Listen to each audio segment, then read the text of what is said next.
licenciado. Grupo 13, 15 y 17. Coordinadores, por favor.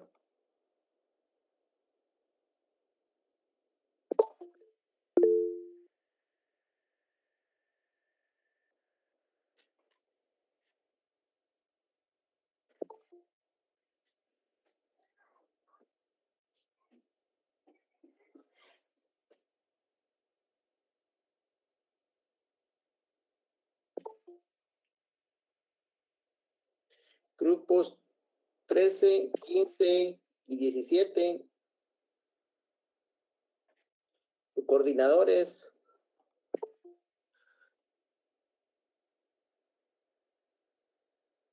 Para que pudieran prender su cámara y presentarse, porfa. 13, 15 y 17.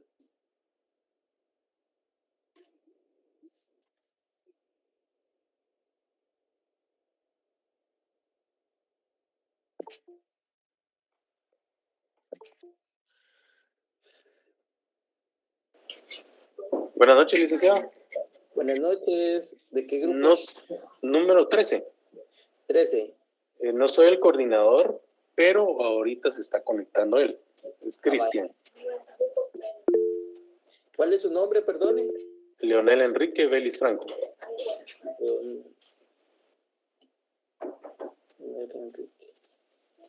Sí, ya lo veo aquí. Ok.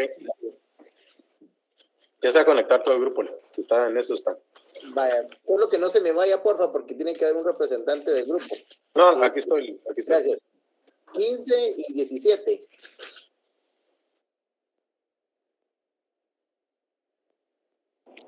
Buenas noches, licenciado. Yo soy del grupo 15, pero soy expositora. Ah, excelente. ¿Cuál es su nombre, compañera? Emily Paola Moscoso. Moscoso Rodríguez. Así es. Ahí. Muy bien. Buenas noches, Lick. Yo soy el expositor del 17. Del 17. ¿Y su nombre, compañero? Buenas noches, Lick. Manuel Evaristo Pineda. Manuel Evaristo Pineda. Bueno, los tres traen presentación. Yo sí traigo presentación. Nosotros también, licenciado. Grupo 15 también trae presentación. Ah, bueno. Vamos a dejar entonces en uso de la palabra al grupo número 15 con el estructuralismo. Muy bien, licenciado. Gracias. El tiempo es de ustedes. Solo que nosotros en el grupo 15, licenciado, somos dos expositoras. Solo estoy esperando que se conecte Daniela, que es la otra expositora, porque ella va a presentar. Ahí está, ya no hablo más. Ella es la otra expositora. Tienen 10 minutos, porfa. Muy bien, muy bien. Buenas noches, licenciado. Buenas noches, compañeros. Nosotros somos grupo 15 y les vamos a hablar sobre el estructuralismo, ¿verdad? Vamos a pasar la diapositiva. Iniciando con en qué consiste el estructuralismo. Se dice que es un estudio científico de los elementos estructurales básicos de la mente y sus relaciones mediante el método de la introspección. También es un método de comprensión en una realidad. También les vamos a hacer mención de algunos factores en el estructuralismo. Entre los principales está la experiencia sensorial, la conciencia, el control experimental, y en este se centra la experiencia, ¿verdad? Que es para el estudio de los contenidos mentales. También, pues, cabe resaltar, ¿verdad?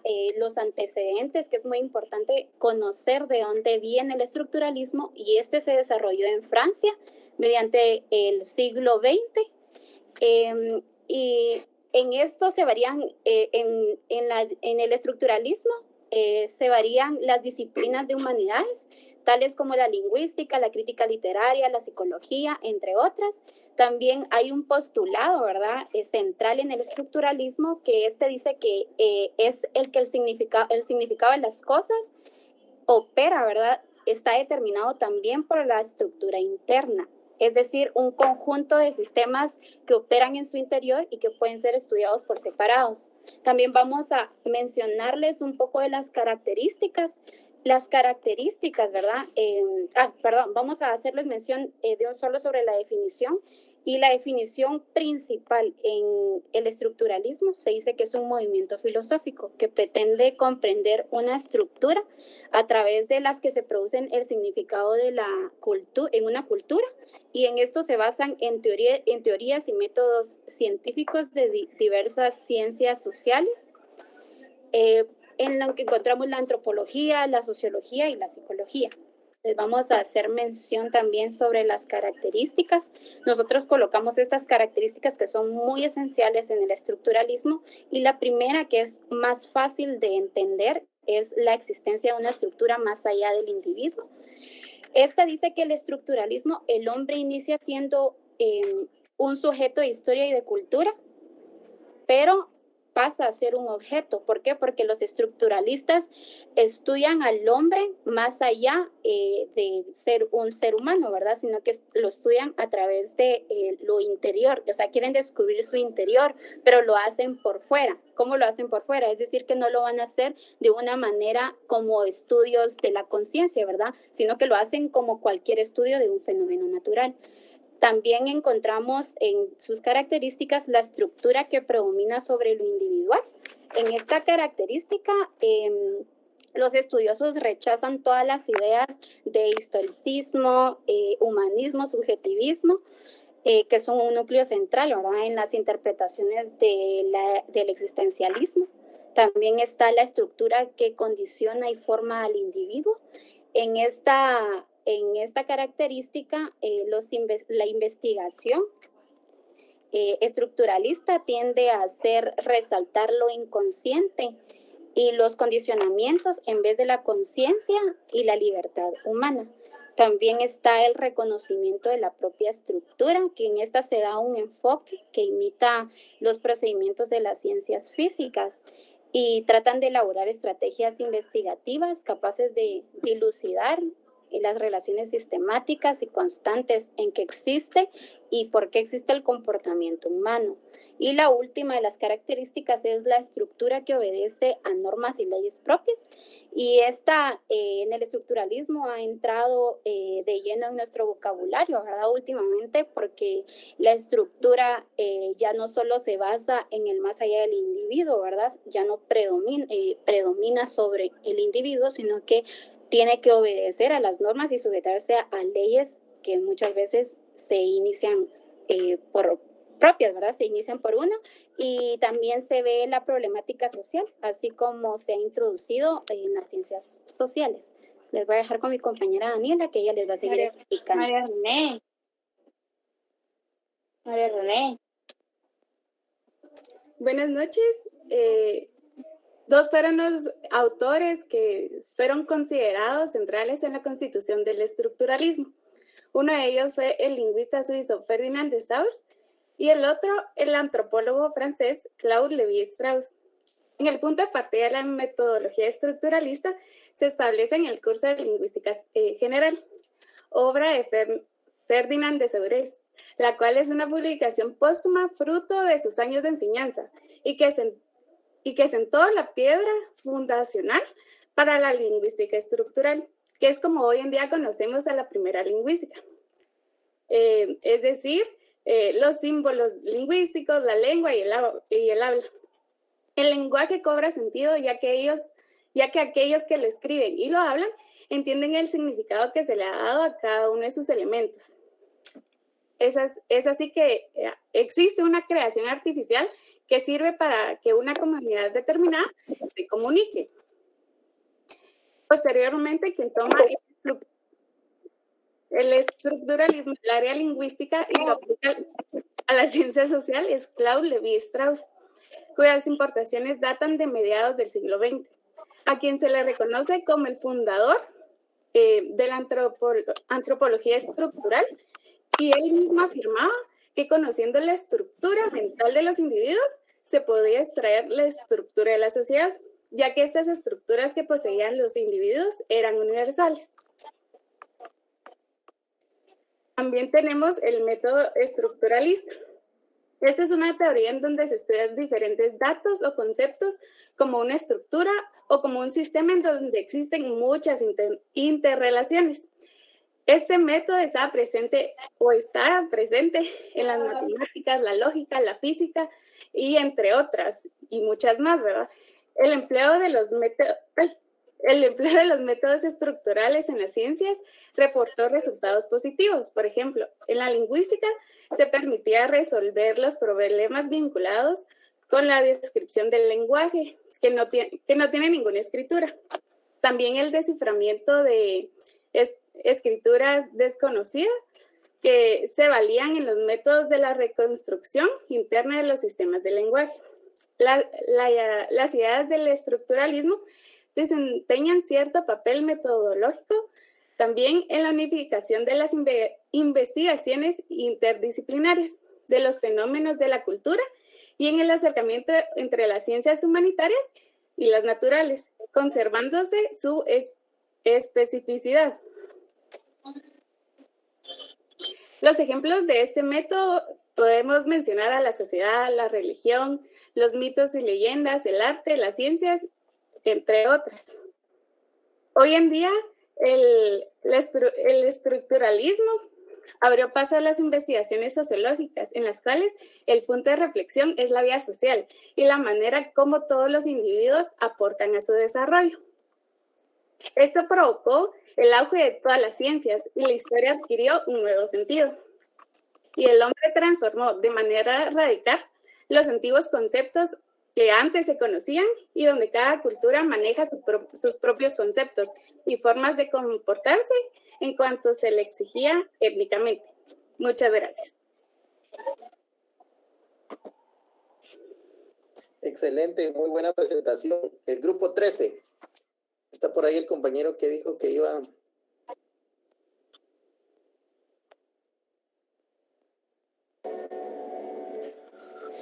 Buenas noches, licenciado. Buenas noches, usted es del grupo 13. Así es. Principales exponentes del estructuralismo, ¿qué pueden decir ustedes de ellos?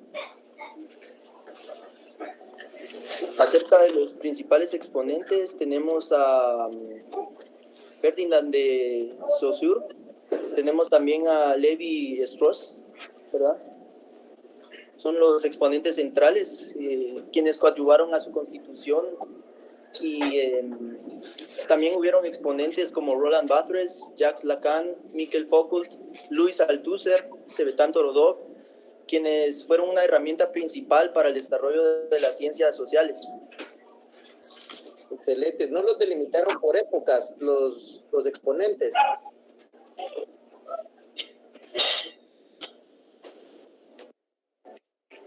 Tenemos a Saussure, que es de 1857, y también a Strauss, que estuvo en 1908, fue su fecha de nacimiento. El primero que entraría en este caso, el seguidor, déjeme buscarlo, fue Edward Titchener, fue el iniciador que impulsaría este movimiento, ¿verdad? Siguiendo la escuela de Wilhelm Wundt, que fue su maestro, el alemán Wilhelm Wundt. Creo que, no sé si le respondí, licenciado. No, bien, muchas gracias. Grupo 17, ¿está por ahí? Así es. En términos muy sencillos, ¿cómo definirían usted el estructuralismo? Para que todos lo podamos entender de una forma un poco más sencilla, sin tanto tecnicismo, ¿no? El estructuralismo yo lo definiría de una forma la cual estudié y de una forma personal, que estudiando el mismo lo concluí. El estructuralismo, como su nombre lo indica, estudia las estructuras y yo lo vi más por el lado social. Estudia a los individuos miembros de una sociedad y por qué su actuar, porque una sociedad es la que dicta cómo deben actuar. Entonces, el individuo, siendo parte de la estructura, actúa en cuanto a ese acuerdo, en cuanto a cómo se mueve la sociedad en la que él vive.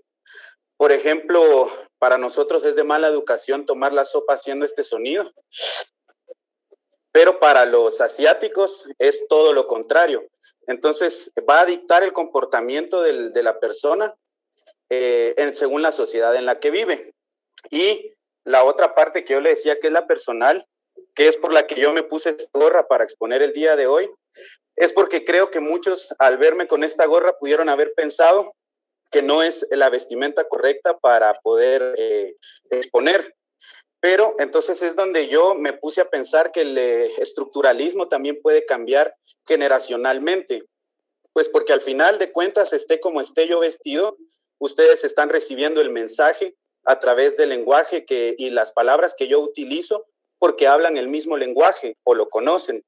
Entonces creo que eso es un choque generacional que puede ir cambiando, porque no somos parte de la misma sociedad ahorita que hace 50 años o simplemente 10 años, ¿verdad? De la edad que nos lleven las personas que no estén de acuerdo en que yo esté usando la gorra y las personas a las que nos da igual que la otra persona que está exponiendo esté usando la gorra o no. Claro que hay etiquetas y ciertas normas, pero siempre parte de esta estructura que nos dice cómo comportarnos o cómo vestirnos. Eso sería mi respuesta. Muchas gracias, muy interesante y muy buena. Creo que con ejemplo y todo nos ilustró. Gracias. Los integrantes del grupo 14, 16 y 18. Sobre todo los coordinadores. 14, 16 y 18. Buenas noches, licenciado, mucho gusto. Buenas noches, licenciado, mucho gusto. Mucho gusto. ¿De qué grupo son ustedes? Perdón. Yo soy del grupo número 14. 14. Ya, papá. Bájale. ¿Tu nombre? Mi nombre es Sara Alvarado. Soy la coordinadora. Ah, usted es la coordinadora, aquí está. Muy bien, ¿y el grupo 17? Quizás, bájele el volumen. Bájele todo el volumen. ¿El grupo 17?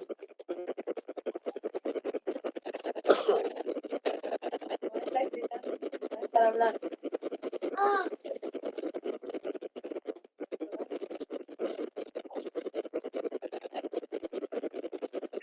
Grupo 17.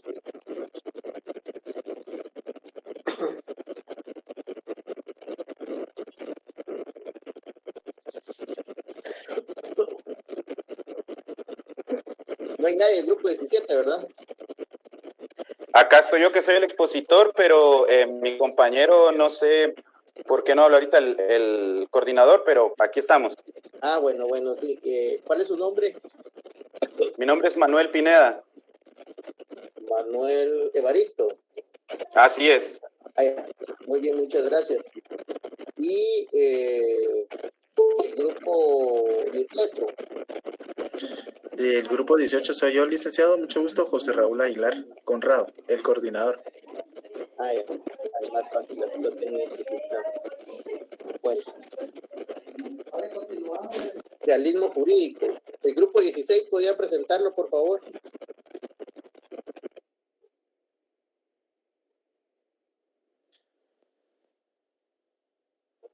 ¿Quién es el del grupo 16?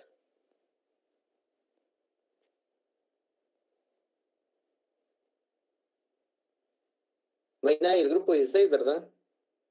Licenciado, buenas noches. A mí no me permitía la conexión, soy el coordinador del grupo 17, perdón. Ah, va, está bien, no hay pena, pero ahorita es el grupo 16. Licenciado, perdone, nosotros acabamos de participar, no sé si nuevamente debemos participar el grupo 17. No. Ahorita los grupos son 14, 16 y 18. Ah, ok, bueno. Y el que tiene que exponer es el número 16. Licenciado, buenas noches. Soy el grupo 16. Ah, bueno, por favor. Entonces, somos 2 expositores. No sé si estará el otro ya conectado. Realismo jurídico, ¿verdad? Así es, Dick. Bueno, tienen 10 minutos, el tiempo es suyo. Sí, solo mi compañero sé que va a comenzar con la presentación. No sé si estará conectado. Muy bien. Vamos a dar un compás de espera.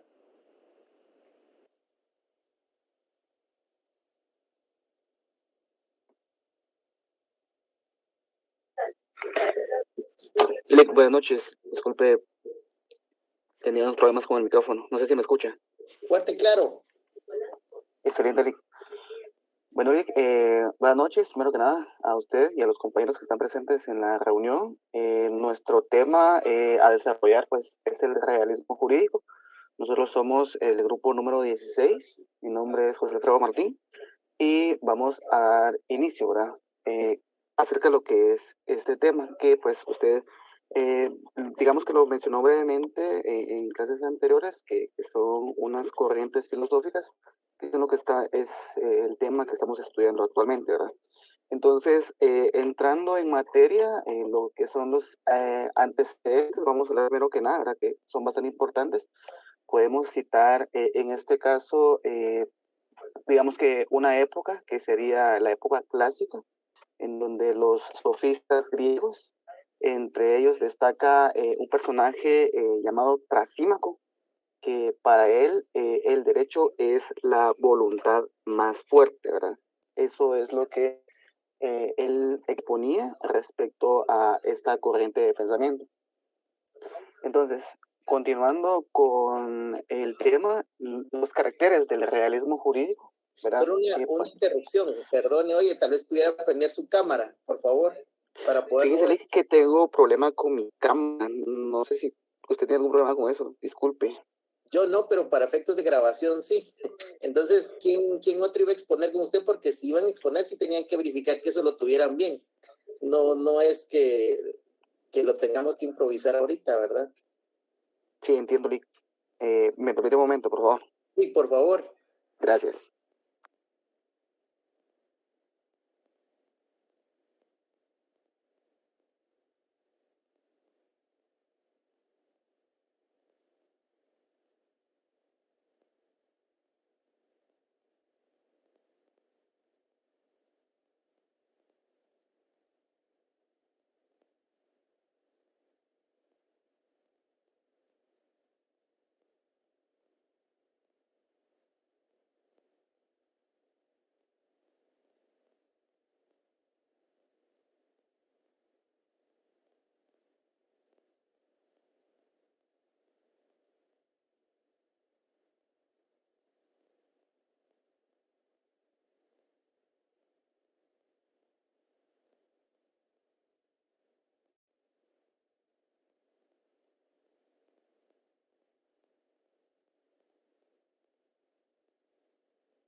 Licenciado, disculpe, no sé si me permitiría desconectarme de la reunión para intentar ingresar desde otro dispositivo y ya después me permite el ingreso nuevamente. Disculpe.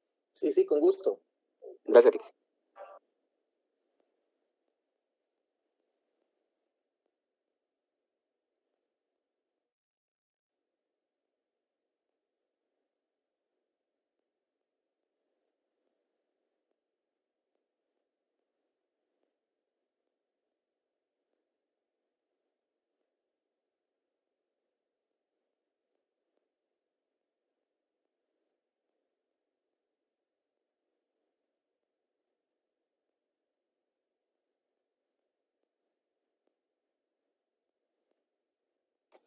Mientras el compañero se vuelve a conectar, tal vez una información preliminar. El día lunes, pues tenemos evaluación.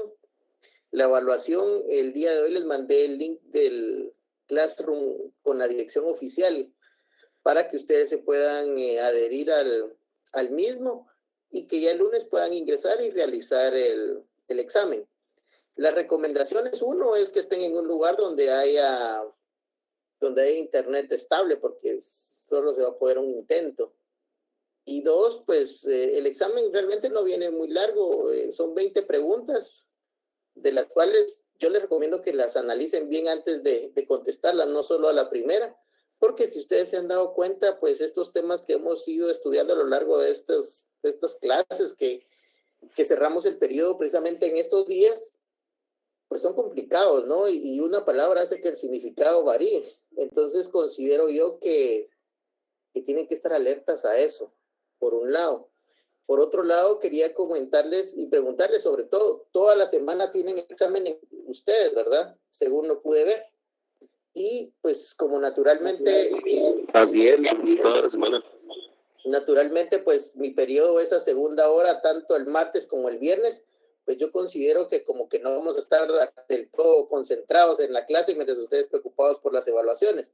Entonces, creo que con estas presentaciones nosotros hemos abarcado bastante de lo que nos pretendían o nos pusimos como meta a un inicio. Entonces, clases conmigo particularmente, yo les voy a dar el periodo libre para que ustedes se puedan preparar para sus exámenes. Es decir, la otra semana, en este curso en particular, no estoy hablando a nivel general, pero en mi curso en particular pueden ustedes prepararse en sus otros exámenes y pues entramos nosotros de lleno la siguiente semana, después de que ustedes terminen sus exámenes. Yo entiendo que hay una carga importante académica para todos los cursos, los diferentes cursos que tienen. Entonces ya es lo último, hay que ponerle, pues, de alguna manera... si lo quieren ver así, el último tramo que tienen que recorrer hay que ponerle más fuerza. Y en cuanto a la ponderación de los exámenes, yo entiendo que son 2 parciales de 30 puntos y el final de 40. No sé si alguien me corrige o cómo es la dinámica aquí. Es uno de 30 y el segundo parcial es de 40 y el final es de 30. Pero si usted gusta, Lick, nos pone 100 de una vez, no hay problema. Pues por mí no habría ningún problema, pero se lo tienen que ganar. Entonces, el punto es, sí, entonces nos vamos a acoplar a la dinámica de 30, 40, 30. Entonces, el examen que tenemos el lunes van a valer 20 puntos, 1 punto cada pregunta realmente. Entonces, les suplico que se concentren muy bien. Y 10 puntos que lo vamos a dejar precisamente a todas las tareas que hemos hecho, porque no va a ser por gusto, que se esforzaron, hicieron sus presentaciones, me parece muy buena. Y pues hay algunos que participaron al llamado de la clase, entonces creo que merecen tener por lo menos un buen punteo. Y a los que no, pues cada quien sabrá lo que hizo y lo que no hizo. Lo único que les quiero solicitar a los compañeros que integran los coordinadores de todos los grupos es que para el lunes, mediodía, me puedan mandar un informe. Pues si no hay nada que informar, pues simplemente que todos participaron y todos colaboraron en sus trabajos. Pero hay algunos en donde hay ciertos compañeros que o no colaboraron o simplemente se incorporaron mucho después. Y pues obviamente no podemos ponderarlos igual, definitivamente. O sea, eso no sobra decirlo que está bien la igualdad, pero en igualdad de condiciones. Y no podemos ponderar a todos con lo mismo si empezaron unos posteriores. Entonces, a los compañeros coordinadores, pues ese tipo de detalles, si me lo pudieran informar, ahí sí, vía correo electrónico, para que no sea en el chat, porque si no, a veces como que se meten a problemas los coordinadores informando cosas ahí. Entonces, ahí sí me pueden poner un correo por cada miembro del coordinador, en donde me informen si ha habido alguna incidencia con algún compañero, y para poderlo tomar en cuenta para efectos de ponderación, precisamente de 10 puntos que nos estamos jugando con pues las 5 tareas que hasta el día de hoy hemos hecho. Y para la otra clase, pues obviamente corremos 0 y va de nuevo y volvemos a hacer tareas, porque es parte de aprovechar más el tiempo, sobre todo para abarcar los temas, y que la verdad que esta dinámica de exposición pareciera ser tediosa en un principio, pero le deja a uno muy buenas enseñanzas, porque para uno poder presentar ante una clase, sin duda se tiene que preparar, no se puede dar el lujo de no prepararse. Entonces, esa como información general se las dejo ahí, porque prácticamente la otra semana no nos vamos a ver, porque ustedes van a estar en exámenes en otras penas. Entonces les deseo mucha suerte en sus exámenes, y cualquier cosa, pues me pueden escribir sin ninguna pena. ¿Ya está el compañero expositor? Sí, correcto, licenciado. Disculpe por el inconveniente. Bueno, continúe, por favor. Ok, bueno, entonces recapitulando un poco, como había mencionado anteriormente, pues el tema que a nosotros nos tocó desarrollar pues es el realismo jurídico. Como había mencionado previamente, pues uno de los expositores o uno de los personajes que, digamos, seguía esta corriente filosófica es un personaje llamado Trasímaco, ¿verdad? Que para él, pues, el derecho pues es la voluntad más fuerte.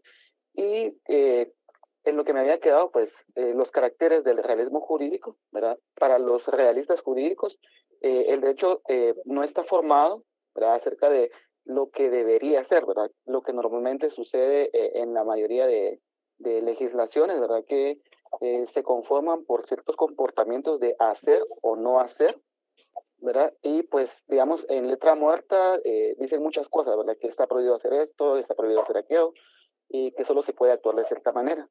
Sin embargo, llevado a la práctica, pues esto no se cumple. Entonces, para estos realistas, los exponentes del realismo jurídico, se enfocan en que realmente lo que es derecho es lo que realmente se cumple, ¿verdad? Y no solo lo que podría decir una ley, algún tipo de escrito, ¿verdad? Que podría decir que se puede o no se puede hacer algo, pero que, como le decía, llevado a la práctica, pues esto no se aplica, ¿verdad? Entonces, continuando, pues tenemos lo que es la función del realismo jurídico, ¿verdad? Esta es una función jurisdiccional, ¿verdad? Que es lo que hace es recuperar un rol preponderante en el cual contiene el hecho, principalmente en los precedentes judiciales y en las sentencias dictadas por los tribunales, ¿verdad? Como lo había mencionado hace un momento, ¿verdad? Pues una ley que no se aplica, pues es una ley muerta, ¿verdad? Eso es lo que exponen los que siguen esta corriente filosófica.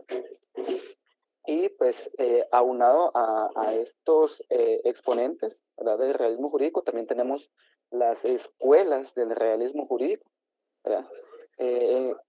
Aunque algunos expertos en este caso consideran que los sofistas griegos fueron los que instauraron la primera escuela de esta corriente filosófica. Entonces también la dividen en ciertas épocas, ¿verdad? Por ejemplo, la época más importante, ¿verdad? O la que tuvo su mayor apogeo, pues fue la época contemporánea, ¿verdad? Entonces, como ustedes lo pueden ver actualmente en la pantalla, pues son 4 escuelas principales, ¿verdad? Las que desarrollan esta corriente.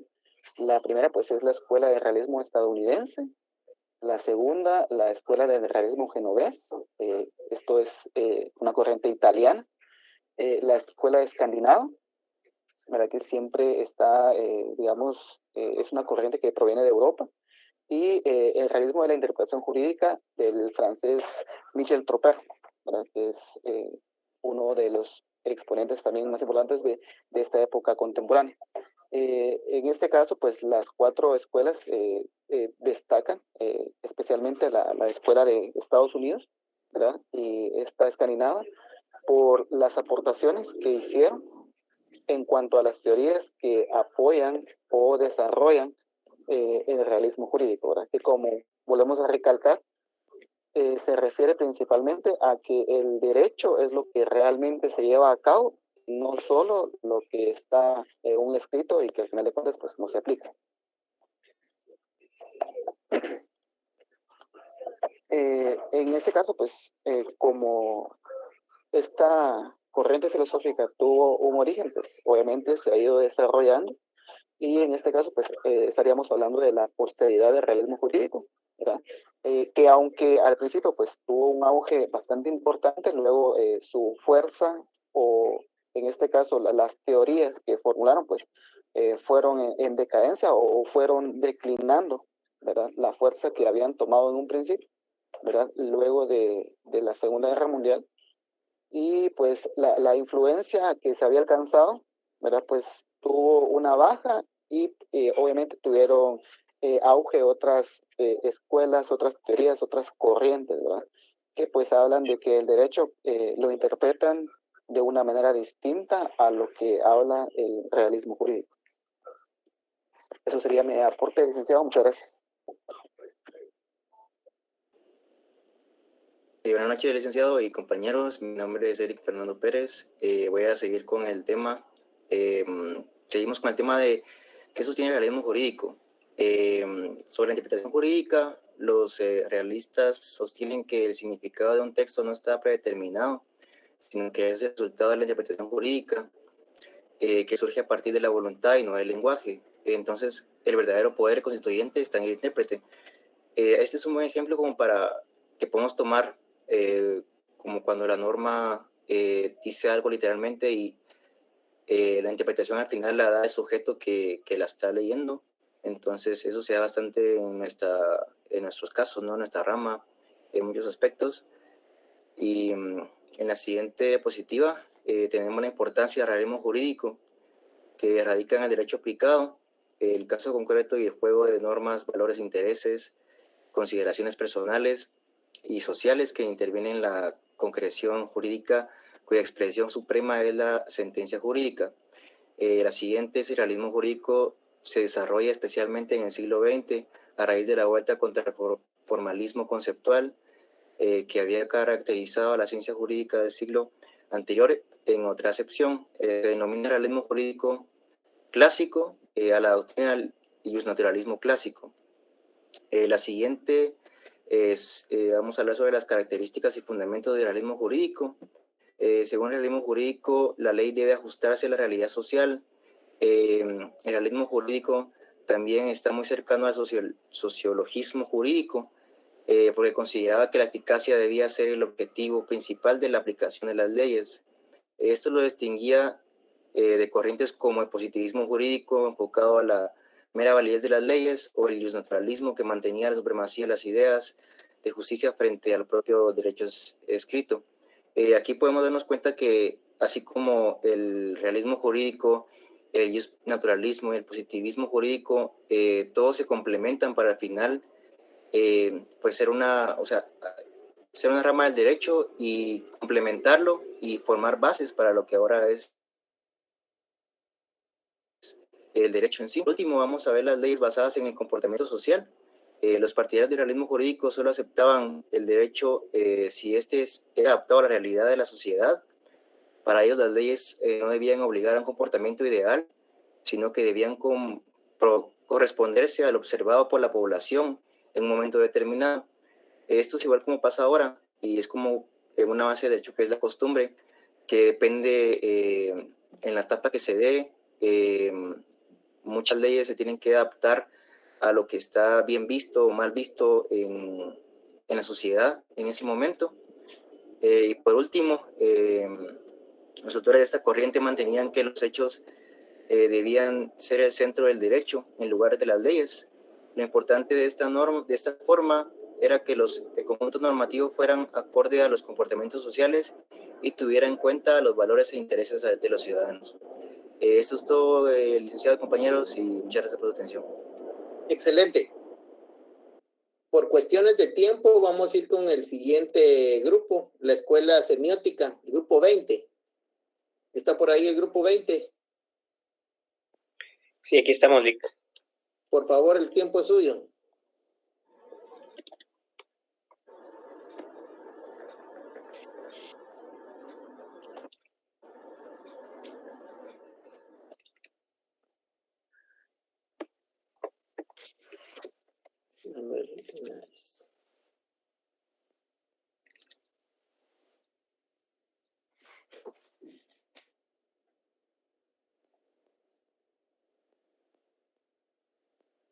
Muy buenas noches, Lick. Buenas noches, compañeros. Nosotros somos el grupo 20. Vamos a hablar sobre la escuela semiótica, que es la ciencia que estudia todas las diferencias de los sistemas, los signos que permiten la comunicación entre los individuos. Si lo basamos directamente a la aplicación del derecho o a la aplicación jurídica, esta propone investigar la naturaleza, la estructura, el funcionamiento y los efectos del lenguaje, examinando prácticamente la construcción de los hechos y la relación jurídica que ésta tenga con los diferentes conceptos que se deben a desarrollar. Nosotros lo relacionábamos básicamente con la aplicación del derecho, porque para poder realizar o para poder tener la expresión o los efectos de ciertos lenguajes, de ciertas acciones, se necesita que se relacione dentro de un entorno. ¿Cómo se origina la semiótica? Platón y Aristóteles, que fueron antiguamente los personajes históricos más reconocidos dentro de la filosofía, son los exponentes que realizaron por varios siglos los estudios del mundo. Sus teorías han sido y han tenido efecto dentro de la cultura general y dentro de la historia a nivel filosófico. El estudio general de los signos se inicia en la Edad Media con San Agustín y se culmina en la época moderna con Charles Peirce.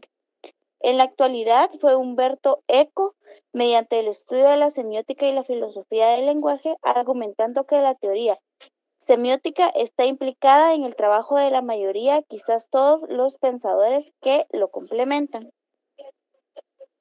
Los componentes importantes de la semiótica está la denotación y la connotación. El significado estándar de las palabras, el que rigen las dicciones y que constituye su énfasis en lo oficial. Y cuando hablamos con la connotación, son aquellos sentidos secundarios que se contribuyen en el término que no tienen que ver directamente en relación a la enunciación. Va a seguir mi compañero Manuel, gracias.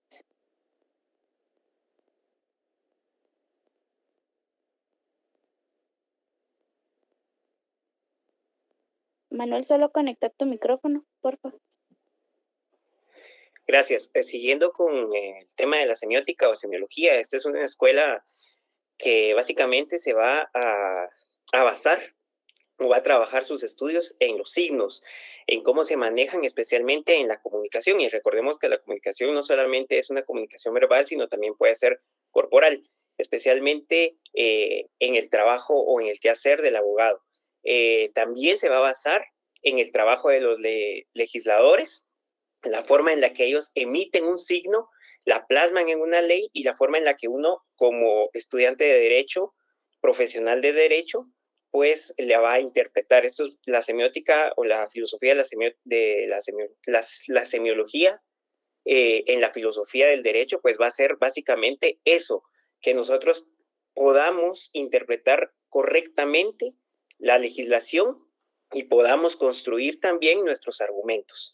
El plano de la comunicación que nos enseñaron desde primaria, en el que encontrábamos siempre al emisor, al mensaje, al receptor, encontrábamos el canal, encontrábamos barreras que nos impiden comunicar realmente tal cual es el mensaje. Y esto creo que es lo más difícil del uso de los signos, las barreras que vamos encontrando para poder transmitir lo que nosotros queremos, lo que el emisor quiere transmitir y poderlo plasmar materialmente. Hagamos el caso de los legisladores, hagamos de cuenta que ellos quieren hacer una norma que hable sobre derechos humanos, sobre, por ejemplo, la emisión del pensamiento, cómo ellos van a transmitir ese derecho, lo van a plasmar con letras, con signos, que por medio de la ley pues va a llegar a su receptor para que el receptor realmente lo entienda, ¿verdad? Y es la ley del organismo judicial que nos indica cómo vamos a ir interpretando nosotros esa ley, ¿verdad?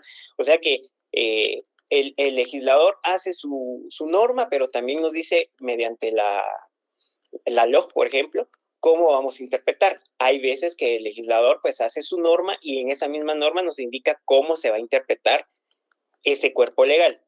Ahí colocamos un plano de comunicación, cómo es que se da la comunicación, ¿verdad? Eso lo hemos visto desde primaria. Como decía la compañera, cuando nosotros interpretamos signos o emitimos signos, se dan dos planos o dos componentes, la denotación y la connotación. La denotación va a ser ese mensaje explícito que se envía. Por ejemplo, si yo digo casa, todos sabemos lo que es una casa, pero la connotación en sí va a ser el significado subjetivo que yo le voy a dar a casa. Si yo le digo a usted casa, a usted se le viene un dibujo de una casa o se le viene a la mente no sé, algo donde la gente vive, porque eso es lo oficial, es la convención que tenemos todos nosotros en nuestra sociedad. Pero cuando vamos al plano de la connotación, decimos casa, a usted se le puede venir, por ejemplo, su mamá, su familia, es otra cosa. Entonces, vean cómo es importante la semiótica o la semiología en la filosofía del derecho, tanto para interpretación de normas como para construcción de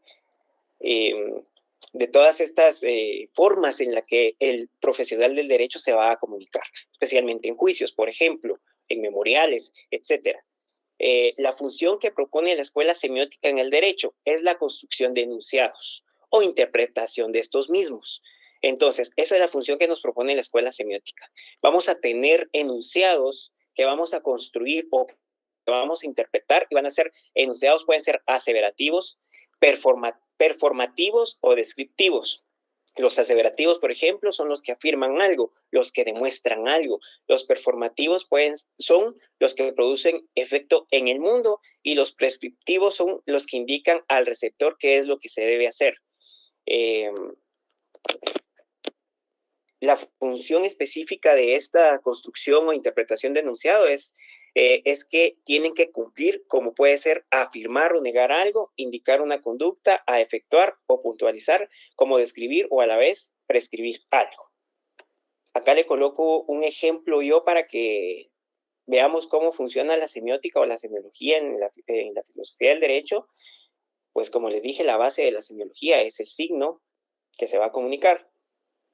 Se define como una relación de 3 elementos, la semiótica en nuestro campo: un signo, un objeto y un pensamiento del intérprete. Un signo es lo que se quiere dar a entender. El objeto es donde se va a trabajar o donde se va a ir, como decir, el canal que veíamos en el plano de la comunicación.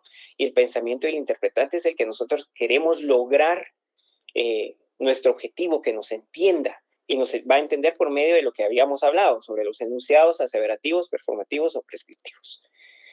Entonces, la relación que se da es un objeto, pasa signo y luego al intérprete. Aquí les tengo yo un planteamiento fáctico como ejemplo. Juan tomó el dinero y la cartera de María, amenazándola con un cuchillo. En el anterior ejemplo, el objeto es la causa de la acción delictiva, el cual es la forma en la cual se cometió la acción lasciva a María, lo que produce una interpretación o una consecuencia jurídica, por ejemplo, en el campo del sistema penal, que le denominamos un tipo penal. ¿Y cuál sería este? El hurto. Entonces, es un ejemplo pequeño que quería yo proponerles para que entendamos cómo funciona la relación sígnica, la semiología o semiótica en el derecho, en la filosofía del derecho. Muchas gracias. Excelente, los compañeros, muy interesante presentación. Grupo 20, ¿cómo podríamos nosotros, sería grupo 19, perdón, grupo 19, ¿cómo podríamos nosotros definir a esta escuela en términos un poco más simples?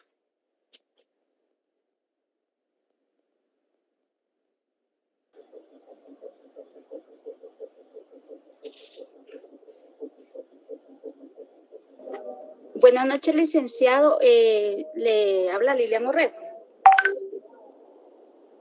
Orrego Pernilla. Sí, buenas noches. Buenas noches. Sí, licenciado. Fíjese que yo tengo entendido que, o sea, a mi parecer, es todas las formas que tenemos de comunicarnos, ¿verdad?